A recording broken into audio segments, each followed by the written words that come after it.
And our first guest tonight, because we're going to feature a couple of people that are going to appear throughout the Modern Knowledge Tour. We'll talk a little more about that later.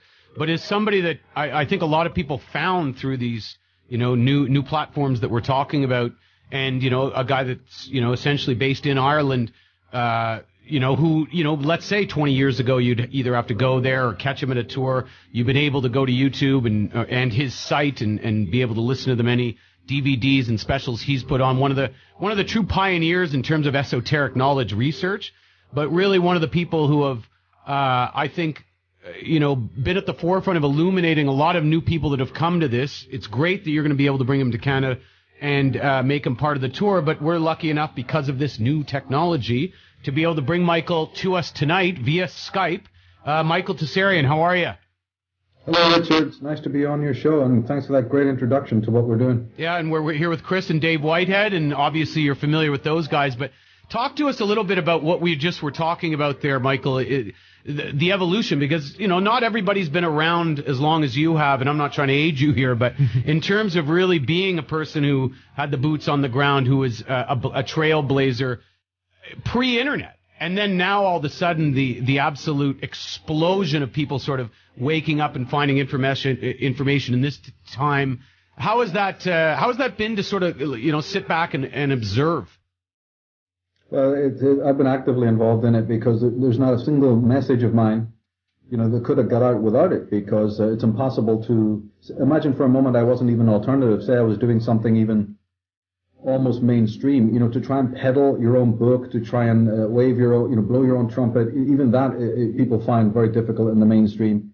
The platforms weren't there for anyone who's even doing any kind of maverick work, even if it's sort of even semi, orthodox. So to be doing it so far to, the fringes, you couldn't have got anywhere. You would have been either frustrated or it just simply wouldn't have been feasible, without the growth of the social media. And that's how my first book sold, so that then I was able to move on to the next thing and the next. So, you create the first initial product, say like a book, and that's your launch pad, and then mostly you'll, like a lemming, just fall off the edge of the world. But because of the social media, a person literally sitting in Seattle, where I'm based, was able to then reach out to people all over. Or actually, really, in my case, it was more them reaching to me. I've never been that active in reaching out to people for various reasons, because I do think you kind of hinted at this in the early part of what you were saying, that this is a kind of I think of it as a very spiritual type of journey as well. It's not just about information for the head. It's not just an intellectual, egoic process. It's a very deep process when you get into this field, when you're really into it. So for me, I wasn't reaching out so much. But again, that's a moot point, because the whole idea was that then the world, you have the world as your platform. And I saw then that there was such an incredible response that then moved me forward into areas that I never would have thought of before, like doing more DVDs. Then, the YouTube generation. I was one of the first people to put up, videos. And in fact, I was one of the very first people to even use PowerPoint in my presentations, which is, computer-based, and then you at least try to get more sophisticated, and then those PowerPoints were then able to be put up as what we now know to be, vlogs and videos and even full-blown documentary films. But I didn't sit and plan any of that. It was the medium itself and the response from other people that it was basically clamoring for more, and they wanted more of quality. So then you're pushed to improve the quality of what you're doing, and also the depth of insight of what you're doing. You can't just remain on the basic, level of the beginner.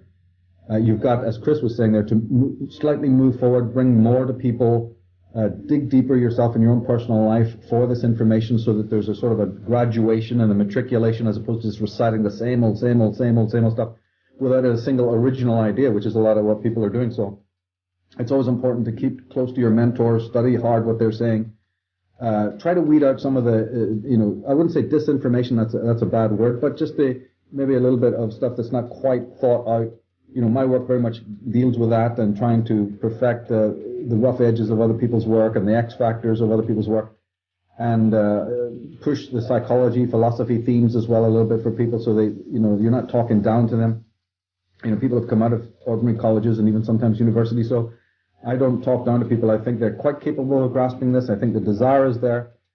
And I also never forget also that we're in the youngest days of this. The conspiracy movement, or even looking at life in general in this way, is a very, very young way of looking at the world. So a lot of mistakes will be made. People will rush too fast. They'll be hurry. They'll have anticipation, and they'll be a little bit, like wild horses. So of course there'll be a lot of crazy wacko-jacko theories and wacko-jacko teachers.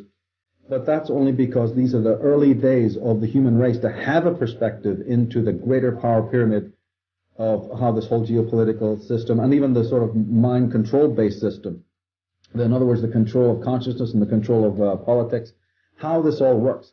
So we're in very, very early stages, and since I know that, then I tend to go slowly, with patience, not rush, and try to have a much more mature outlook towards this thing. And also then at the same time, not get pessimistic when I see that, things aren't moving as fast as, say, a lot of people who email me would like it to be going, because again, to talk to people in the world, in the wider world, about this subject, you're dealing with people who are coming to it for the very first time.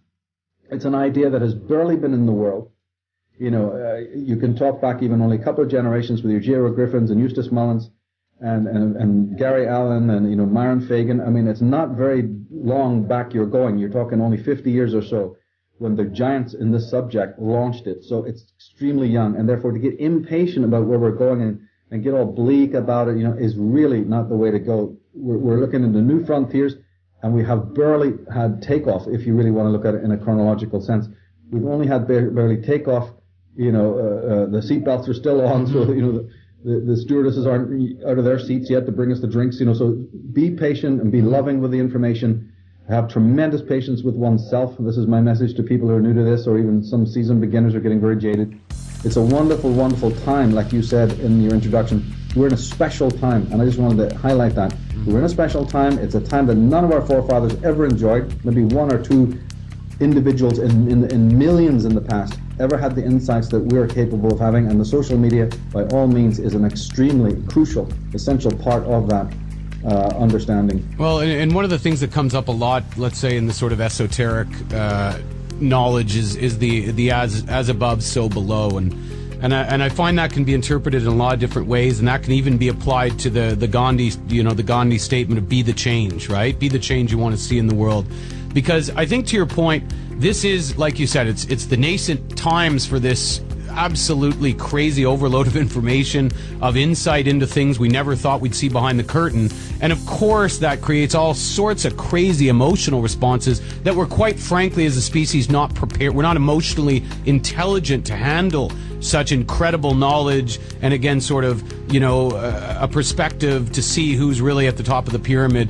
And I suspect as we go forward, there'll almost be a handbook as to how you sort of go through this. And before you even get introduced to any of the knowledge about the big picture, you're going to have to essentially show that you've done the work, as you said, on yourself, and gotten to that level and understood that it's ultimately about you first, not in a selfish way, but because you can't really fully absorb or digest or process the bigger picture information before you're vibrating at a different frequency. I've seen that. When you asked about my earlier, what I've seen, and when I sat back and saw, that's what I saw. One eye was on the medium, and of course my own productions, you have to be focused on that like an artisan. But my other eye was horrified by the fact that I saw people actually go mad. I don't talk a lot about my personal life, but I've seen colleagues, friends into this go boogaloo, go completely, almost like you could scroll back to the 60s, in which in those days it would have been taken, say, LSD or something like that, that kind of danger. Well, in a way, you are taking a kind of a drug. It's the drug of awakening. It's that famous Matrix pill.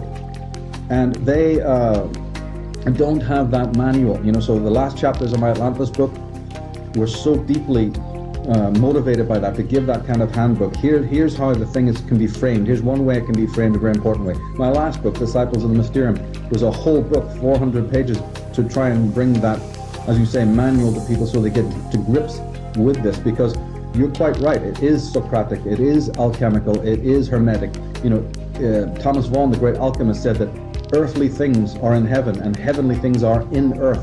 The earth must be perceived in a heavenly way, and when you get to heaven, you'll be finding that everything that you knew back in your incarnated days, those things are there present, but now they're raised to a different level, because you have raised yourself to a different level. You're absolutely right. I totally believe that to be true. And there's a lot of chicken in the egg, and we'll talk about that on the other side of the break. Knowledge is power. That is today's show on What in the World. We're with Chris Rusak, Dave Whitehead. We got Michael Tsarion on the line, and we got Carmen Bolter joining us later in the show. We're going to take a break. It is Sirius XM, Channel 167, Canada Talks.